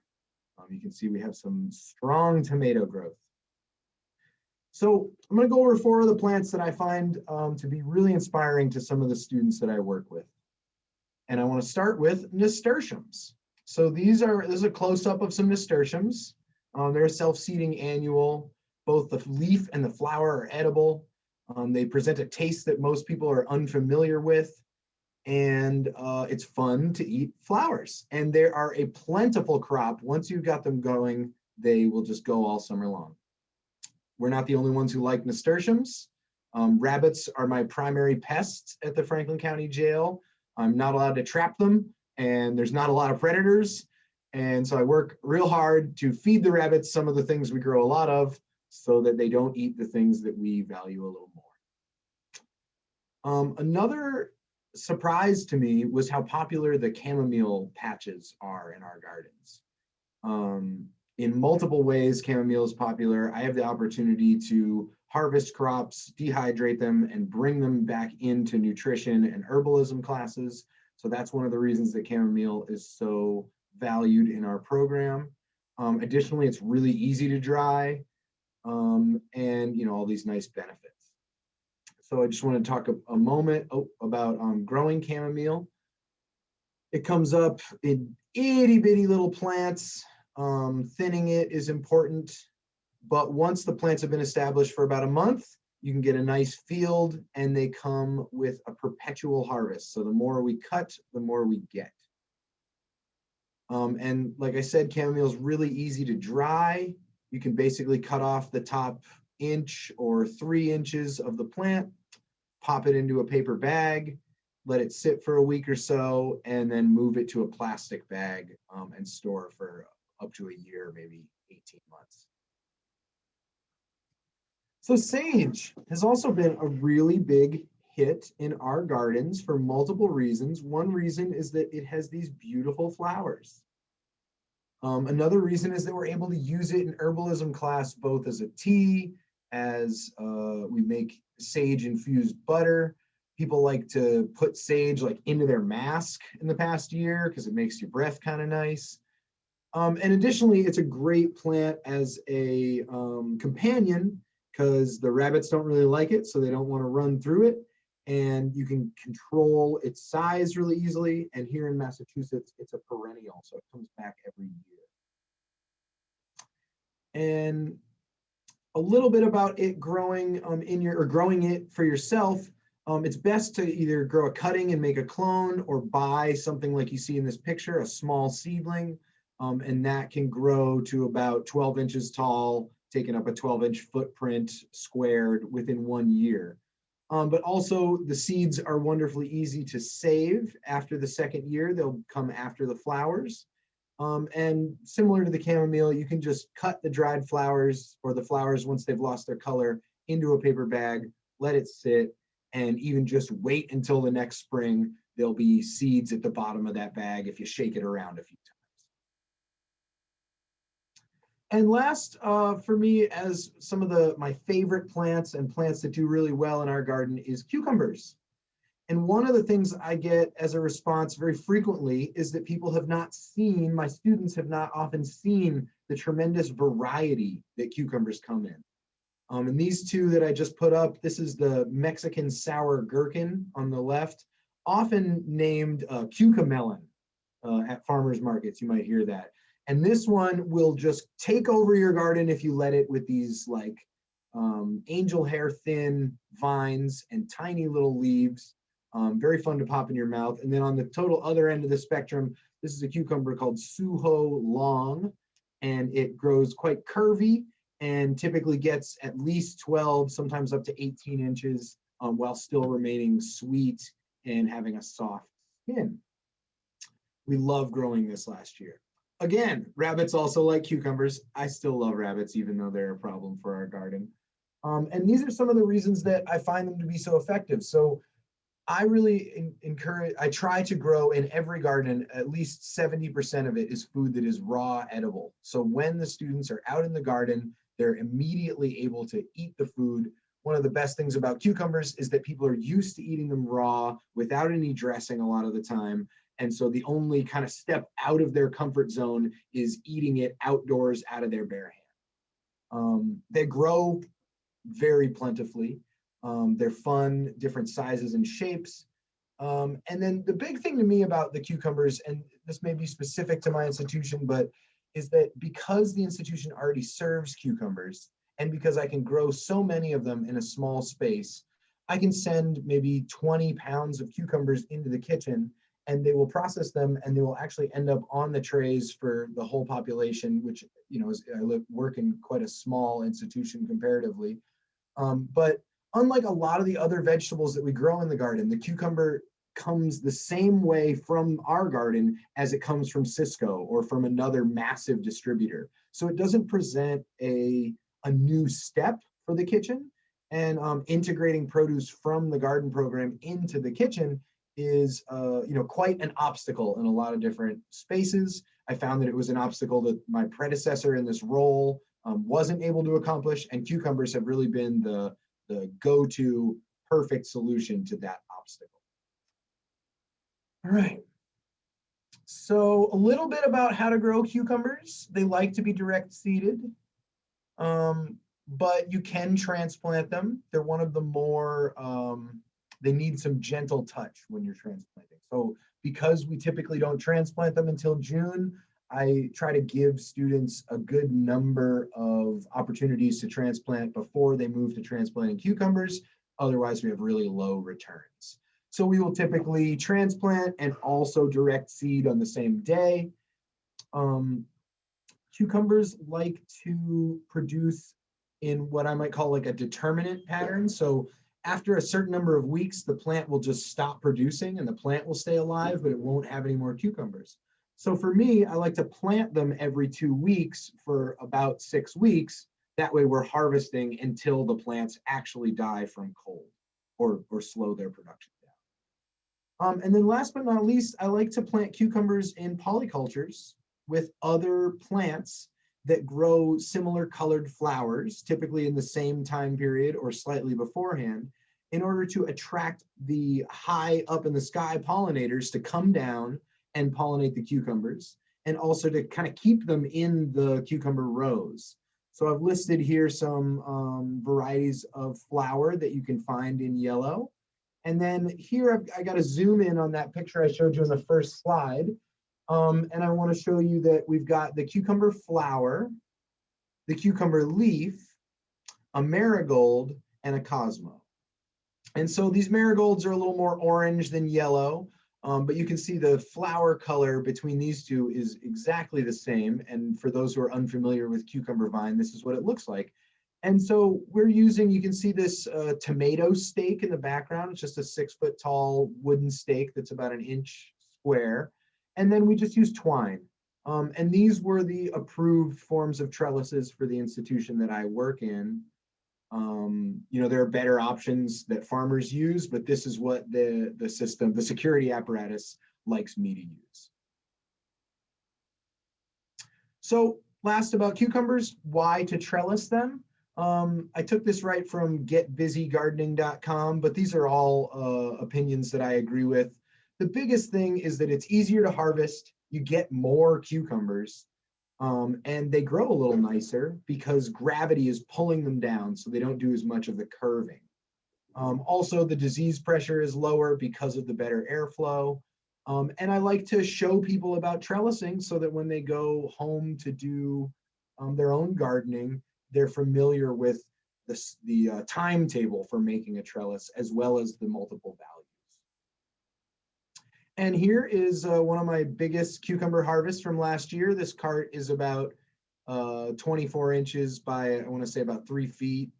And so there's a lot of cucumbers. And we had so many cucumbers to the point where the kitchen was saying no, and we started donating them into the community and just bringing them to some of the low-income housing communities that are right around the jail. So that's a lot about plants that I've had success with. And here's just some straight off the top reminders of plants that we are not going to grow. I get requests for hemp a lot because in Massachusetts, hemp is totally legal as well as cannabis, but still considered to be contrabands. And one of the things that was surprising to me, and it only came up in year 2 of my job, was that some security apparatus folks decided that spicy peppers were also contraband because of the potentiality of someone turning them into a pepper spray and using it against other inmates or the security staff themselves. So I actually had to pull a bunch of spicy pepper plants out of the ground in the middle of a season. So that was a bummer. These are plants not to plant or not to grow at the jail. And throughout coming to this conference, I've seen people have an array of response to trees in the facilities they work in. Daniel, it was great to see that you were able to plant trees in multiple places. And I have been denied trees with inside the fences that I work in, but I wanted to bring people's attention to these beautiful columnar apple trees. They just grow in columns and fruit right off the stem, so no branches, which allows for view straight through them, as well as a lack of ability for someone to climb the tree, which I understand that the main reason they don't want trees is they don't want people climbing the trees, getting on the roofs or up higher on the fences. Despite how these trees wouldn't cause those issues, I still can't grow them, but I do work with a pre-release program where we grow a number of trees in a small forest garden. And then some other lessons about plants. So I'll start with some things that I've learned not to cook. I do run a nutrition class inside as well as an herbalism class. So valerian is an herb that we use to relieve stress, help induce sleep. And I've never, before this experience in the jail, cooked it in a closed air environment, but apparently other offices and units were smelling kind of like old socks. The same was told to me that other units were smelling like fish and spicy peppers when we had a community college professor make kimchi in their food preservation course, pardon me, as well as when I cooked shiitake mushrooms, I made a lot of people upset. And so just on the realm of trying to keep people liking me, both in the security and the programs apparatus, I've decided not to make these things on site. I just bring them in from home or prep them in a unit that doesn't have closed air ventilation. Secondly, I don't grow these things, pumpkins and winter squash, because they take up so much space and we have limited space. And I was a student of growing tomatoes without removing suckers to just see how much tomato you could get, but that is not a successful option, again, within such a small amount of space. And heat. So it was brought up in an earlier session about the urban heat effect or the blacktop effect causing lots of heat. And as I wrote here, I only live about 15 minutes away from where I work, but the plants, I've learned a tactic about being a jail gardener, is that to grow the same plants at home as you do in the jail to see if the factors that cause problems at one location are not present in another. And so, like I said here, typically plants are about 2 to 3 weeks behind at my home than they are in this highly pavement and black roofed area. So what that means for me is that the tomatoes will live for 3, sometimes 4 weeks at work versus at home. The plants, the rhubarb is much taller at my job than at my home right now. And that's just something to keep in mind. But additionally, I show in this picture that I just made some simple low tunnels and put some shade cloth over them, because these fall planting and late summer plantings, we're hitting like 100 degrees in the greenhouse because the greenhouse is on the pavement. This temperature increase causes cilantro and spinach and sometimes lettuce to bolt, which means go to seed, a lot faster. So I've found that I really can't plant spinach any later than mid-April because it bolts in May, whereas normally it doesn't bolt till like June. So these are things that I learned on site, just doing the job and recognizing I have a couple of thermometers. I put one in the greenhouse, one in the row closest to the pavement, and one in the row deepest away from the pavement. And we get 5 to 10 degree differences just in the spaces close to pavement versus away from it in the middle of the day. And this has been a big important factor. It's also allowed me to grow a considerable amount more okra than I usually do. So another lesson learned is that the outside of the jail I work in has 24 hours of light. And what that means is that some plants don't flower as soon because the plant is used to producing its flowering life cycle when the light changes to have a different amount of light in the day. Usually as the light gets longer, as we have longer days, the plants begin to flower, and then as the days shorten, they know that it's time to flower. So these ones that I've listed have either not flowered at all or flower way later than plants that are grown not under 24 hours of light. Additionally, broccoli and cauliflower, that is one broccoli plant right there in that picture in this section right there. I've grown broccoli plants with stems probably 6 or 8 inches wide and leaves 3 feet long. And one of the solutions to this is to just provide extra fertilizer that can trigger the plant to flower without the change in light. There are other solutions that are higher tech, but this is the one that I've gone with, as well as just reducing the amount of broccoli and cauliflower that I grow. Cool. Let's see. So here's just an example of that. This is a beautiful celosia flower, and this is what it would typically look like. Notice the stem, and then the picture I'm going to show you, this stem, that's my hand, grew about 3 inches wide before the plant even began to flower, just because of the amount of light that it was receiving. And then again, the same seedlings planted roughly the same time at my home were flowering months before these. And I see that somebody put something in the chat, but I can't find it. Cool, thank you, Matt. So that was it for me. I realized that I didn't say anything about myself. I just skipped right over it. So I wanted to mention that I started working in prisons and jails when I was a volunteer English teacher at a prison in Mexico. And that was also the first place I saw a jail garden. And their gardens were set up. I was living in Chiapas, and the gardens were set up in the community garden fashion, where incarcerated people could choose a plot and basically grow whatever they wanted. Their system of incarceration is quite different in that people are only entitled to a kilo of tortillas a day. So any food that they can grow is less food that they have to buy to keep themselves healthy.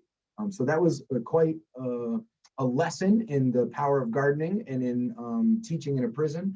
And prior to that, I had designed my own major at UMass Amherst to be a garden educator. And I worked at a mental health school, and I've worked at farms. I think that covered everything that I wanted to cover about successes and stresses around plants in the jail garden. These are some nice cedar boxes that we made a couple of years ago, and some folks in the women's unit painted them up.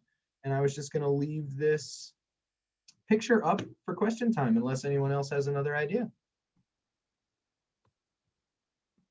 Great, thank you. Thanks, Tony. Yeah, thanks a lot. So I'll bring Daniel back up here as well, and feel free in the part, anyone now, to unmute yourself and ask a question or put your question in the chat. And Tony and Daniel, if you see a question come up in the chat, you can just feel free to answer that. But otherwise, please do just unmute yourself. So please, any comments, questions?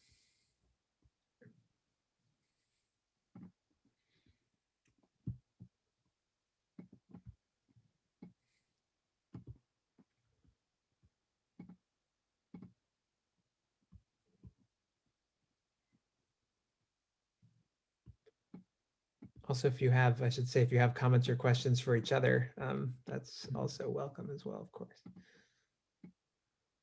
Thanks, Matt.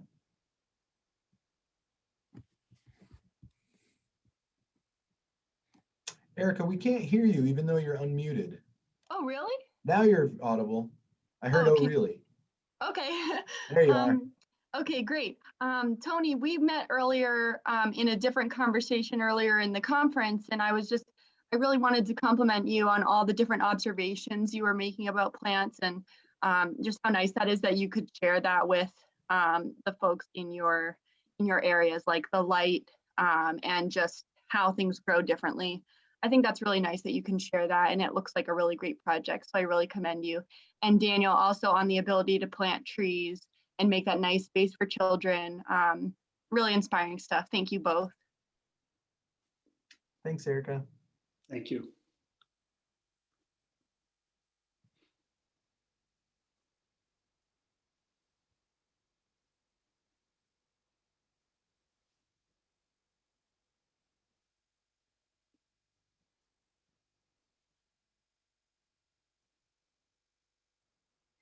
Well, Daniel, I wanted to say to you, but I was flustered getting ready for my own presentation, just how kind of moved and inspired I was by all the work that you showed us, and how much it seems like you as a single individual have been able to create a lot of ripples around the world.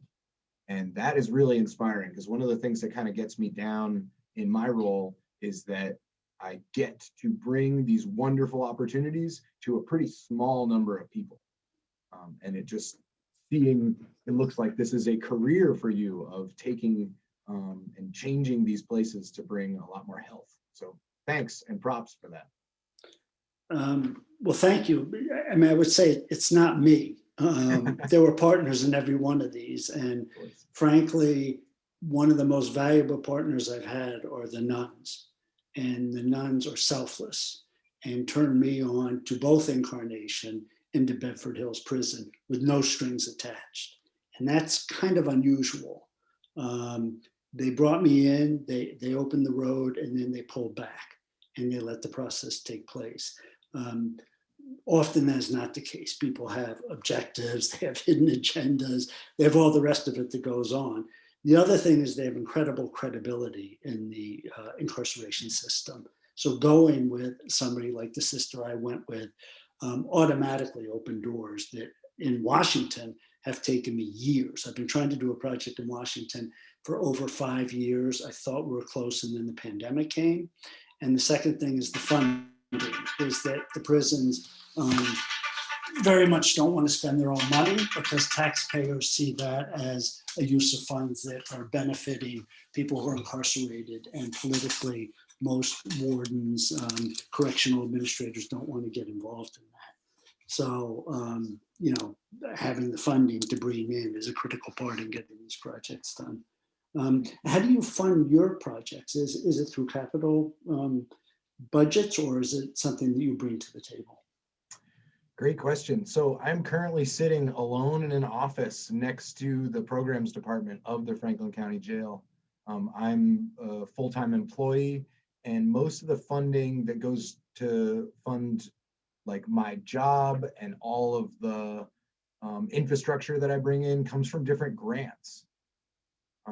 And typically around, so the institution that I work in does a lot of harm reduction around opioid use disorder and alcohol use.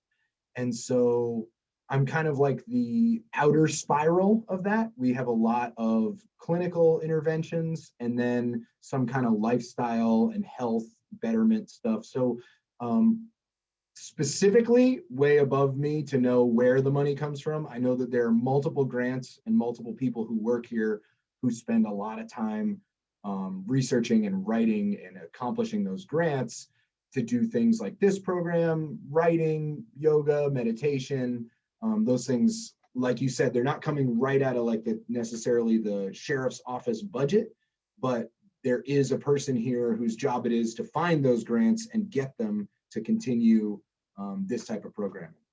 And I as well, before the pandemic, was seeking to increase the programming to try to hire more people and trying to talk with those grant people about how to get more people on the job, on the ground here to do a little bit more around herbalism and nutrition as like their focus. And, you know, pandemic changed everything, but it seems like the grant system in Massachusetts is really the way that we're able to accomplish a lot of programs, not just the one that I work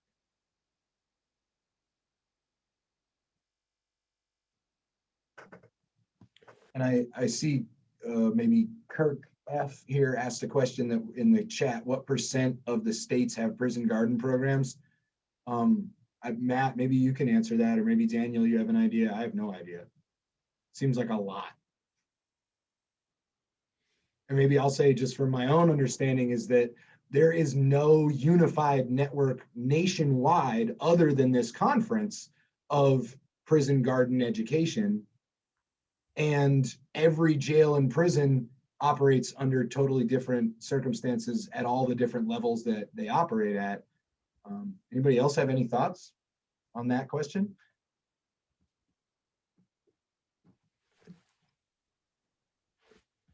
I can comment a little. I mean, I guess what people need to understand is fundamentally prisons were built on the backs of indentured farmers, let's put it that way. Angola is the most glowing example. So the idea of growing things in prisons is not new. The idea of gardens for therapy in prisons is new.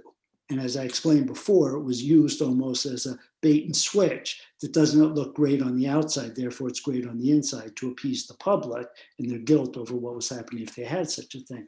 But the idea of growing things, I mean, the Concord Farm in Massachusetts, which is where I first started working with inmates, is an enormous farm that feeds many, many of the facilities in Eastern Massachusetts. So the legacy of that, for better or worse, because there's a lot of critique about that whole history that we built upon, which was basically an extension of slavery and sharecropping.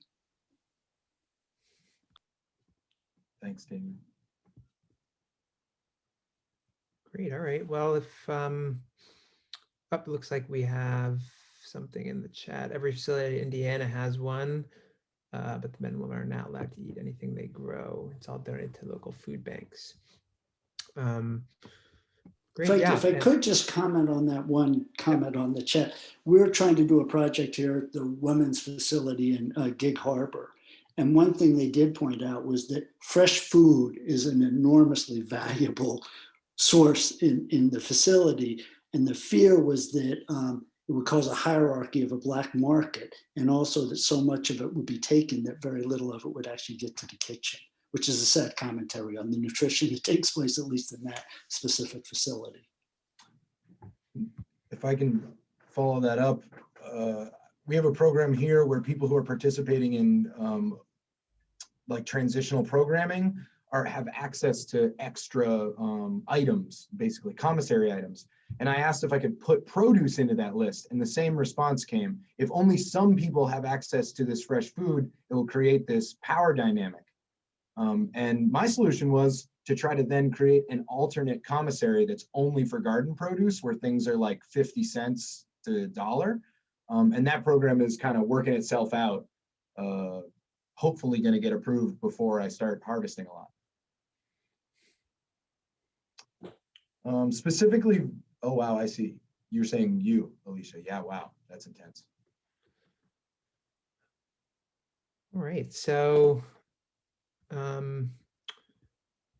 thanks to Tony and Daniel for this presentation, both of your presentations. Just a reminder that next week is our final week, and especially those interested in design of programs. There's a session at the first session next week, and the second session will be on next steps or ways those who want to stay connected in between this conference and next conference. So hope to see many of you there, or all of you there, and thanks for joining us today.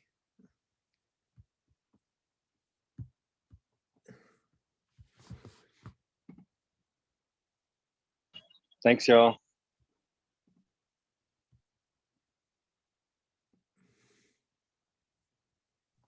Thanks everyone for putting this together and coming out. Greatly appreciated. Thanks, Tony. Yeah, the focus on the plants, that was really great. Really enjoyed that. My pleasure. We'll see y'all next week. Yeah, see you next week.